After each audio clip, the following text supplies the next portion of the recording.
Cordiali saluti a tutti, sono Mariela Porra Santana di Caracas, Venezuela. Poi leggerò la mia poesia Abbracciamo la vita con amore. Ho vagato per i corridoi degli inferi, un addio sospeso nel tempo infuocato. Tartaro della solitudine, non mi rubi quello che non ho mai avuto, le mie chimere d'amore lontano. Il cielo era una scatola di cristallo, nuvoli di fugace virtualità.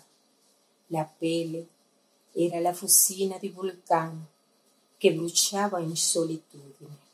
Da ieri era il prisma della vita, bontà che l'amore ha realizzato, nutrendo le tue voglie. Cinghi tesse sedevano e il mio dolce grembo pensolava. Come dolce la carezza che guarda, prendendo con il suo calore delle sue mani calde, che palpa con la delicatezza dell'iride il pennello di luce e ombra. Hai guardato con promessa inebriante la grotta di Calipso, porto fedele donde ancora vanno i tuoi limiti.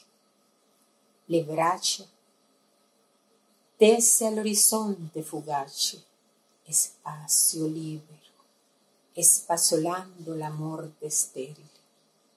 Se un giorno abbracceremo la morte senza dolore, oggi abbracceremo la vita con amore. Grazie a tutti voi. Un bacio.